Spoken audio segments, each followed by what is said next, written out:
મોરબીના જેતપરમાં જે રીતે ખેડૂતોનો આક્રોશ વધી રહ્યો છે તે સરકાર માટે સારા સંકેત નથી. જેતપરમાં નિયમિત રીતે ખેડૂત આગેવાનો આસપાસના આવી રહ્યા છે. તેઓ પોતાની વાત મૂકી રહ્યા છે અને સરકારને અને અદાણીને વખોડી રહ્યા છે. નમસ્કાર, હું છું ચિંતામણી પુત્ર અનિલ પટેલ. સ્વાગત છે આપનો અમારા કાર્યક્રમમાં. આવો સાંભળીએ જેતપરના મંચથી ખેડૂતો સરકારને, અદાણીને, પીએમ મોદીને અને ભૂપેન્દ્ર પટેલને અને ખાસ કરીને કથિત ખેડૂત આગેવાનોને શું કહી રહ્યા છે. કેમ બોલવું એ હવે અમે તમારી માહિતી શીખા અને છાવણીમાં બેઠા એને મારા દંડવત પ્રણામ. મિત્રો, બીજી તો મને આમાં કઈ ખબર નથી પડતી. પક્ષીની પાંખો કાપી નાખો ને, પક્ષી ઉડી ન શકે. તમે એને મત દો છો, એના ધારાસભ્યોને કાપો. કોઈના બાપની તાકાત નથી ઈ હચમચાવી શકે, પણ આપે એની પાંખો મજબૂત કરી છે એટલે એ ઉડી શકે છે. તમે આ મારા શબ્દો કાનમાં લેજો. જો ભાઈ, હું તમને એક અંગત વાત કરું છું, મને બોલતા આવડતું નથી, પણ મારી આ વેદના છે હું તમને કહું છું. ઈ જીતશે ને તો એનું બધું હાલશે, તમને ચુકારવાના નહીં. પણ 27 ની ચૂંટણી આવી રહી છે, તમે ધ્યાનમાં રાખજો. ઓલ ગુજરાતને કહું છું, આખા ગુજરાતને કહું છું. આ જેતપર ગામનું એકનું આંદોલન નથી, આખા ગુજરાતનું છે. તમે જ્યાં સુધી સપોર્ટ નહીં કરો ત્યાં સુધી આ દેશ આગળ નહીં આવે. તમારા સપોર્ટની જરૂર છે. હું તો તમને ત્યાં સુધી કહું છું, જેતપરવાળા કરે છે, આપણે શું અહીંયા બેસે. અરે ભાઈ, બધુંય તમારું ભેરવાઈ જવાનું. હું તમને ખરેખર કહું છું, વિચારજો, એની પાંખો કાપો. જો આમાં ન માને તો 27 ની ચૂંટણીમાં તૈયાર રહેજો. એક પણ મત દેતા નહીં જો ખેડૂતના પેટમાં હોય તો. તમે મત દો છો એટલે તમને ઝુકાવે છે. એની પાંખો કાપો. મકાન તમારું, દિવાલ તમારી, મીટરની લોકોનું ને પૈસા મીટર ભાડું લે છે તમારી પાસે. મરી જવું પડે, મરી. મકાન તમારું, દિવાલ તમારું, દિવાલમાં મીટર ઈ ઠોકે અને ઈ ભાડું માગે તમારી પાસે. કાંઈ વાંધો નહીં, હાલો મોબાઈલ રિચાર્જ કરો, પેલા પૈસા માગે. આ જીઓ, આ રિલાયન્સ, હાલો આપણે એને પૈસા આપ્યા, પેલા પૈસા આપ્યા. ચાલો આ ટીવી માં જોવું હોય, પેલા પૈસા ભરો.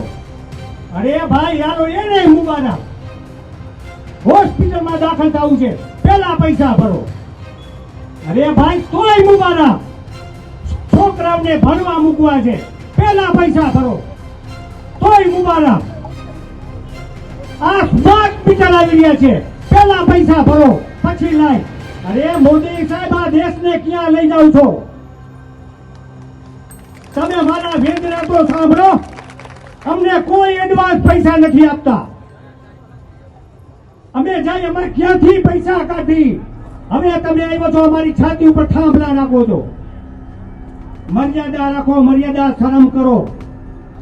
મોદી સાહેબ, હું તો તમને ત્યાં સુધી કહું છું, રાજ કરવું હોય તો પ્રજાના દિલ જીતો. પાકિસ્તાનને જીતવા કરતા ખેડૂતના દિલ જીતો. પાકિસ્તાન આપણે જીતી લેવાના, આપણે બધા ભેગા થઈને જીતી લેશું, પણ આ ખેડૂતના દિલ જીતો. તમે ખેડૂતના દિલ જીતવા નથી અને શું મંડી પડ્યા છો? મારે તમને વધારે ન કઈ કહેતા, મારી વેદના અહીં સુધી થઈ છે અને ક્યાંય બોલવામાં મારી ક્ષતિ થઈ હોય તો માફી પણ માંગુ છું. જય સિયારામ. ન્યાય મળે અને એના આભારી આપણે આજીવન રહેશું. આજીવન. જ્યારે પહેલું આંદોલન થયું, આપણે અંગ્રેજોના શાસનમાંથી મુક્ત થયા અને જે આપણે અહિંસક લડાઈ હતી, ગાંધીજીએ લડ્યા હતા, એ જ લડાઈ અત્યારે અમારા મહેબૂબભાઈ અને નીરજભાઈ કરી રહ્યા છે. એની પ્રકૃતિથી વિરોધ લડે છે. કેમ કે જે આ લડાઈ છે આની અંદર અવરી દિશામાં ન ફંટાઈ જાય. ઘણી રીતે લડી શકાય, પણ જ્યારે અહિંસકનું હથિયાર અજમાયું હોય, જ્યારે બીજા આવનાર વ્યક્તિને કોઈને અસર ન થાય, બીજું કોઈ કાયદાકીય કે બીજા સરકાર રાહ જોઈને જ બેઠી હોય. જો કોઈ આપણાથી બીજું સ્ટેપ લેવાઈ જાય અને આપણા આંદોલનને આડઅસર થાય એવું હરગીજ આપણા આગેવાનો ન જ ઈચ્છતા હોય. જ્યારે હું તમને વાત કરું, તમે ટંકારા તાલુકાના હરબટિયાળી ગામથી આવ્યા છે. અમે પણ 6 મહિનાથી લડત લડી છે. અમને ખબર પડી કે થાંભલાની લાઈન નીકળી ત્યારે અમે 2 જ જણા હતા હરબટિયાળીથી નીકળ્યા કે હાલો ભાઈ આ ક્યાં ગામ થાંભલા ખોડાય છે, આપણે જાય. ગયા અમે. જ્યારે અમને ટંકારા સાવડીના અમુક માણસોનો સાથ મળ્યો, સરૈયાનો મળ્યો અને તે દી નક્કી કર્યું ને અમે તે દી લોખંડને થાંભલા ભરાવી લીધા હતા. સરપંચને કીધું તમારી શું તાકાત છે તમને ખબર હોવી જોઈએ.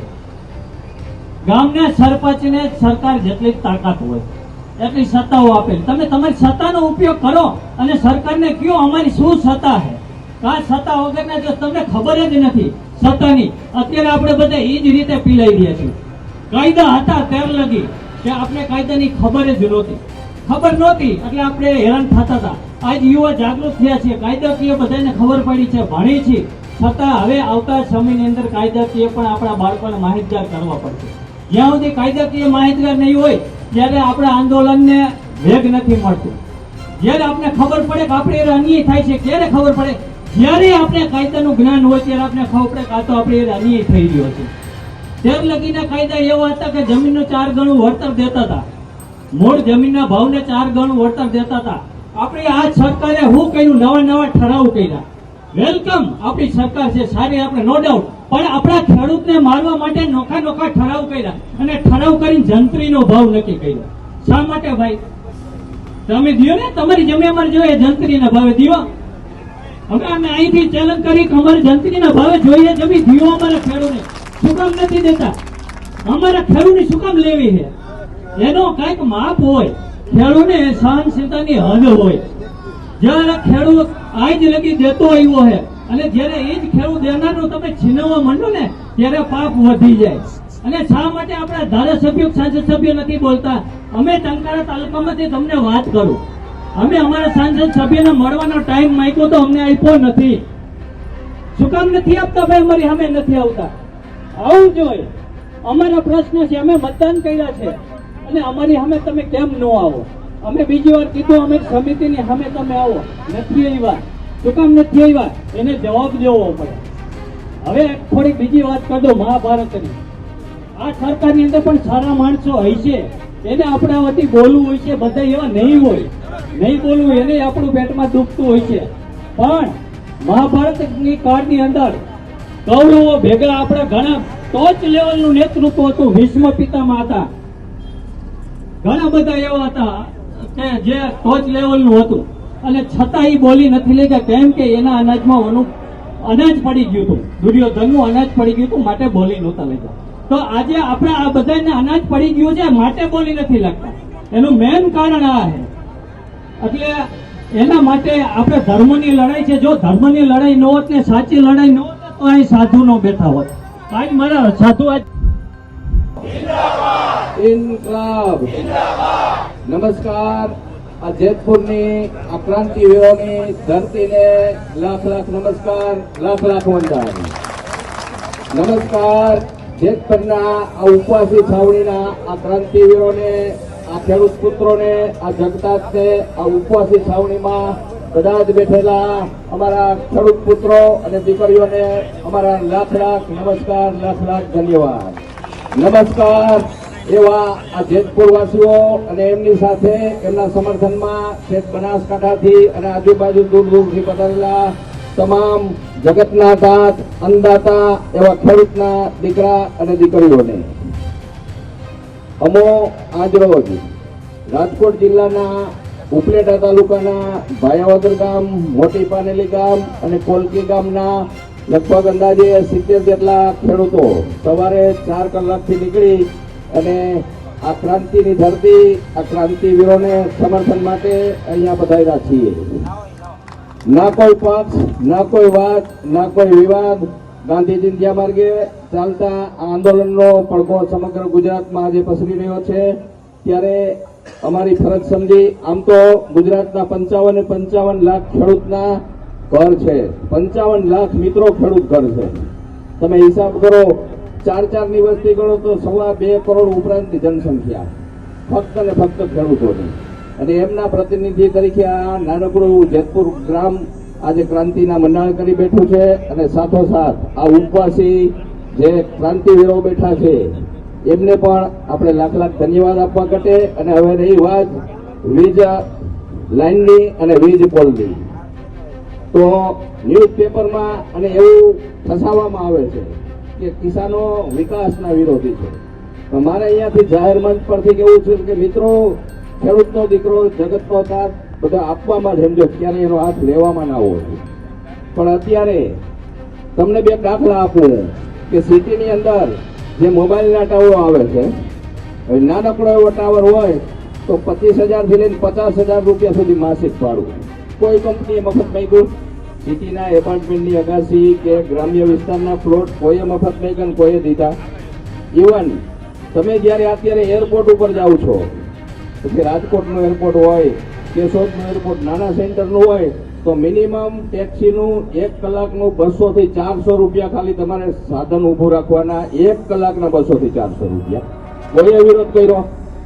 તો આ ખેડૂતોને એમની માતા સમાન જમીન, એમની ઉપજની ધરોહર, એમનો પરસેવાની કમાણી, એમના સપનાઓ અને એમના દીકરા દીકરીઓની એક છે આવા ટાઈટ તડકાની અંદર ખેડૂતો મહેનત કરતા હોય, વીજ પોલ નાખો પણ એનું તમે અમને વળતર આપો અથવા ભાડું આપો, અને એની ચોખવટ ટૂંક સમયમાં કરો.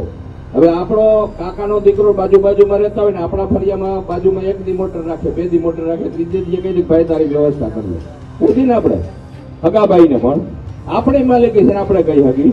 તો આ અન્યાયી સરકાર ખેડૂતોને કોઈ વાત ના સાંભળે, કોઈ નોટિસ ના આપે, એમના ઉભા પાકમાં મેદાન કરી નાખે, તો આ ખેડૂત પુત્રનું લોહી ઉકળે કે ના ઉકળે? છતાં મેં કીધું ને, અંદાતા છે, ખેડૂત પુત્ર છે, દેવામાં સમજો. એટલે આ ગાંધી વિદ્યા માર્ગે આજે અહીંયા બેઠા છે ઉપલા સ્થળ. આવા ધોમ તડકા તાપમાં એ અંદાતા છે, જગતનો તાત છે, બધું સમજે છે, પણ એમની વાત આપણે સાંભળવી જોઈએ. અને ખેડૂતોને ઘણો બધો અન્યાય થાય છે, ઘણી બાબતમાં થાય છે, આજથી નહીં ઘણા સમયથી થતો આવે છે. રહી છું તે શબ્દ કાલે અમારી જે નારી શક્તિની રેલી હતી નવા બસ સ્ટેન્ડ થી જેતપર સુધી આવેલી, ત્યારે મારા મગજમાં બધા શબ્દો ગોઠવાયેલા કે મારે જેતપર પહોંચીને આ ખેડૂતોના ન્યાય માટે, સરકાર માટે 2 શબ્દ કહેવા છે. જો સરકાર સમજી જાય તો અહીંયા પહોંચીને પછી એવું લાગ્યું કે આ નારી શક્તિ આ ગુજરાતની સિંહણો એટલી છે કે આ જો બોલવા ઉતરશે ને મેદાન ઉપર અને એ વિડીયો જો આ અદાણી પાસે પહોંચશે ને, જો એના ફોનના ચાર્જિંગ પૂરું થઈ જશે પણ આ ગુજરાતની સિંહણોની ગર્જના બંધ નહીં થાય. એ માટે પછી મેં એવું મનમાં વિચાર્યું કે કાલે અમે જ્યારે ગુજરાત બેલાવાસીઓ આવી જેતપર, ત્યારે મારા 2 શબ્દ રજૂ કરીશ આ બધા સમક્ષ. તો આ ગુજરાતની સિંહણો કાલ તો મોરબી અને ગામડાઓની સિંહણો અને ઝાંસીની રાણીઓએ જેતપર બાઇક રેલીમાં પહોંચી હતી. તો અદાણી વિચાર કરો કે જ્યારે આ ગુજરાતની નારી શક્તિ જ્યારે આવશે ને મેદાન ઉપર તો તારું વેર વિખેર કરી નાખશે. આ તો ખાલી સિંહણોની ગર્જના હતી અને ઝાંસીની રાણીઓ અહીં પહોંચી ગઈ હતી. જો હવે આ ઝાંસીની રાણીઓનું ખાલી બાઇક રેલીનું ટ્રેલર હતું ઈ નવા બસ સ્ટેન્ડ થી આ જેતપર સુધી. હવે જો તે આ ઝાંસીની રાણીઓને આ ખેડૂતોને મજબૂર કર્યા ને પિક્ચર બતાવવા માટે, તમારું પિક્ચર તૈયાર જ છે, હવે મજબૂર કર્યા વિના ખેડૂતોને ન્યાય આપો અને અમારું પિક્ચર જો બતાવવા તમે મજબૂર કરશો ને તો એ પિક્ચર તમારા માટે બહુ ભયજનક રહેશે. માટે હવે જલ્દીથી આ ખેડૂતોને ન્યાય આપો. તમે જે સમય લઈ રહ્યા છો ને આ ખેડૂતોને ન્યાય આપવા માટે, તે ભયજનક દિવસે દિવસે વધતો જ જાય છે. માટે અહીં તમામ જનતાને હું સમર્થન કરવા માંગુ છું કે આ ખેડૂત આંદોલનમાં સાથ સહકાર આપો અને જે આંધળી બેરીને મૂંગી સરકાર છે તેને જગાવો અને સમજાવો કે એના પૈસા સામે આ ખેડૂતની મહેનત તો જ્યાં પૈસાની કઈ તાકાત નથી એટલી ખેડૂતો ત્યાં મહેનત કરે છે. માટે એવું નથી કે આ સ્ટેજ પર આવીને ખાલી ખેડૂત જ બોલે છે, અહીં તમામ વ્યક્તિ બોલે છે. જે પોતે ઘરે ખેતી ન કરતા હોય કે ખેડૂતનો ઈ જ બોલી શકે એવું નથી. એના ઘરમાં જે અનાજ થાય છે ત્યાં ખેડૂતોની મહેનતનું જ અનાજ થાય છે અને ઈ ખાઈને જ જીવે છે. તો માટે તમામ અહીંયા ઉપસ્થિત તમામ જનોને હું કહેવા માંગુ છું કે આ ખેડૂતોને સમર્થન આપો, સાથ સહકાર આપો અને જ્યાં સુધી ચાલુ રહેશે ને આંદોલન ત્યાં સુધી આપણે એમાં જોડાવાનું છે, એમાંથી તૂટી જવાનું નથી અને આપણી એકતાને નાબૂદ કરવાની નથી. જય જવાન, નારી શક્તિ 108 વાર જય જયકાર અસ્તુ. જય હિન્દ. જેતપુર સમસ્ત ગ્રામજનો ઉપસ્થિત મોરબી તાલુકાના સરપંચશ્રીઓ તથા છાવણીમાં જે આપણા બધાને હિંમત આપવા માટે અને આંદોલનના મુખ્ય કરતા હતા કહી શકાય એવા 11 જે ઉપવાસી મિત્રો છે એ બધાને યાદ કરીને એકવાર આપણે જગતજનની માં ઉમિયાજીને યાદ કરીશું. બોલો ઉમિયા માતા કી. સરકારના કાળા કાયદાઓની સામે આ દેશની અંદર એક જ એવો વર્ગ છે જે એને લડત આપે છે અને એ વર્ગ છે ખેડૂત, કિસાન. તમે બધા જાણતા હશો કે થોડા સમય પહેલા કેન્દ્ર સરકાર દ્વારા ખેડૂત વિરોધી 3 કાળા કાયદાઓ સંસદની અંદર લાવવામાં આવ્યા હતા. જ્યારે પણ દિલ્હીની અંદર સતત 1 વર્ષ સુધી કોઈ આંદોલન કર્યું હોય તો એ એકમાત્ર ખેડૂતો હતા. આ દેશની અંદર છેલ્લા ઘણા જ સમયથી લોકતાંત્રિક મૂલ્યોના સ્થાને માત્ર 5-25 કંપનીઓના હિતોના રક્ષણ માટેની વ્યવસ્થાઓ ઊભી થઈ છે. આપ સૌ જાણો છો કે અંગ્રેજોના વખતમાં એક જ કંપની ઈસ્ટ ઇન્ડિયા કંપની ઈસવીસન 1600 ની અંદર ભારતમાં આવી હતી અને આ એક કંપનીએ વેપારના બહાને ધીમે ધીમે એનું વર્ચસ્વ કાયમ કરીને આ સમગ્ર દેશને ગુલામીના ખંજરમાં, ગુલામીના ખપ્પરમાં હોમી દીધો હતો. આજે ફરીથી આઝાદીના 75 વર્ષ પછી આ જ પ્રકારની વ્યવસ્થાઓ આ દેશની અંદર ઊભી થવા જઈ રહી છે અને એનો મુકાબલો કોઈ કરી શકે તો એ એકમાત્ર આ દેશના ખેડૂતો છે. આપ સૌ જેતપુરના ગ્રામજનોએ જે હિંમત, જે તાકાત અને જે બલિદાનની ભાવના સાથે અહીં જે ઉપવાસ આંદોલન કર્યું છે, આ ઉપવાસ આંદોલન અત્યારે માત્ર જેતપુર ગામનું નહીં, સમગ્ર ગુજરાત રાજ્યના ખૂણે ખૂણે પહોંચી શક્યું છે. એક પત્રકાર તરીકે હું જાણું છું કે અત્યારે ક્યાંય પણ જઈએ તો એની ચર્ચા માત્ર જેતપુર ગામની હોય. હું 2 દિવસ પહેલા ગાંધીનગર હતો નિલેશભાઈ. ગાંધીનગરની અંદર સચિવાલયની અંદર મને જેટલા પણ લોકો મળ્યા, અધિકારીઓ મળ્યા, નેતાઓ મળ્યા, એ બધા એક જ વિષય ઉપર જાણવા માંગે છે કે આંદોલન છે કઈ દિશામાં આગળ જશે. હું એક પાટીદારના દીકરા તરીકે, ખેડૂતના દીકરા તરીકે ગર્વ સાથે કહું છું કે આંદોલનની દિશા નિશ્ચિત છે. જ્યાં સુધી માત્ર જેતપુર ગામના ખેડૂતોને નહીં, ગુજરાતના તમામ ખેડૂતોને યોગ્ય અને ન્યાયિક વળતર નહીં મળે, આ એક જ મુદ્દાનો જે કાર્યક્રમ છે જેને લઈને આ 10-10 દિવસથી વધારે સમયથી જે ઉપવાસીઓ ઉપવાસ કરી રહ્યા છે, 12 દિવસ થયા છે, એ આંદોલન છે ત્યારે જ સમાપ્ત થશે જ્યારે ખેડૂતોને એનો ન્યાય અધિકાર મળશે. આ એક જ વાત મેં એને કીધી છે કે અમે કોઈ બીજા રાજકીય લાભ માટે કે કોઈને દેખાડી દેવા માટે આંદોલન નથી કરી રહ્યા. અમારા ભાઈઓ જે આંદોલન કરી રહ્યા છે એનો એક જ વિષય છે, બીજા કોઈ વિષય સાથે એને કોઈ લેવા દેવા નથી. અને જ્યાં સુધી આ સરકાર એની ન્યાયિક માગણીઓ નહીં સ્વીકારે ત્યાં સુધી આમાંથી કોઈ ટસ થવાના નથી, એનો મને વિશ્વાસ છે. અને એટલે જ આજે હું આપ સૌની વચ્ચે આપને હિંમત, આપને અમારા તરફથી આશ્વાસન, અમારો દિલાસો આપવા માટે આવ્યો છું કે માત્ર અહીં બેઠેલા લોકો છે જ આંદોલનના સહભાગી નથી. સમગ્ર ગુજરાતના ખૂણે ખૂણે અમારા જેવા પત્રકાર મિત્રો, અમારા જેવા સામાજિક લોકો પણ આંદોલનમાં તમારી સાથે છે અને તમારે જ્યાં પણ જરૂર પડશે ત્યાં તન, મન અને ધનથી અમે તમારી સાથે ઊભા રહીશું એ ખાતરી આપવા માટે હું આજે તમારી વચ્ચે આવ્યો છું. આપ સૌનો ખૂબ ખૂબ આભાર. જય હિન્દ, જય ભારત. એટલે જે કણમાંથી મણ પેદા કરે અને આજે જો એને વલખા મારવા પડે અનાજ માટે, અને આ સરકાર આટલી નિર્ભર કેમ એને ખેડૂતની વેદના નથી દેખાતી? ગામે ગામથી ખેડૂતો અહીંયા એકત્રિત થાય છે. આજે પણ 2 જણા બીજા વૈદા ઉપવાસ આંદોલનમાં. એટલે મારે આ કહેવાનું સરકારને થાય છે કે કેટલીક મંત્રણા કરશો અને ક્યાં સુધી અમારા ખેડૂતની ધીરજની તમે રાહ જોશો કે જ્યારે અહીંયા જીવ જશે ત્યારે તમે કઈ મંત્રણા કરીને આવશો? તમે એક દિવસ તો ભૂખ્યા રહી જુઓ. આ જગતનો તાજ, જગતનો બાપ આજે અહીંયા આળોટે છે. જે રાક્ષસી પ્રવૃત્તિ કરતી, જ્યારે ખેડૂતને છાતી ઉપર પગ મૂકી અને અત્યારે અદાની કંપનીના જે થાંભલા નાખ્યા એના માટે ઉપવાસ આંદોલન ચાલુ છે, છતાંય કોઈ સરકાર કોઈ પણ આગેવાન એના આવવા તૈયાર નથી. અને ક્યાં સુધી આની ધીરજની રાહ જોશો? એટલે મારે તમામ ગુજરાતના ખેડૂતોને કહેવું છે કે આ સાવણીમાં તમે પધારો. આ ખેડૂતની લડાઈ છે, આ જગતના તાત જગતના બાપની લડાઈ છે. અને તમામ ખેડૂતો જે ગામે ગામથી આવે છે એને પણ વિનંતી કરીએ છીએ કે હજી અહીંથી પૂરું નથી થઈ જતું. હજી કદાચ છે ને આના માટે હજી કદાચ આ મોટું આમ રોડ રોકવાનો થાય ને તો રોકવાની તૈયારી છે. જરૂર પડે, જો જરૂર પડે તો દાન પણ દઈ શકીએ અને બલિદાન પણ દઈ શકીએ. આપણે તો ઈ છીએ, ઈ ખેડૂતો છીએ. જય જવાન, જય કિસાન. જે રીતે જેતપરના ખેડૂત આંદોલનમાં સતત ખેડૂતોની સંખ્યા વધી રહી છે તેને લઈને આપ શું વિચારો છો? જરૂરથી અમારા કોમેન્ટ બોક્સમાં કોમેન્ટ કરજો. એ સિવાય અમારા યુટ્યુબ ચેનલ લાઈક કરો, સબસ્ક્રાઇબ કરો, બેલ આઇકન દબાવો. સાથે અમારા નવા ઇન્સ્ટા પેજ અને ફેસબુક પેજને પણ જરૂરથી લાઈક કરો અને ફોલો કરો. અત્યારે માટે બસ આટલું જ.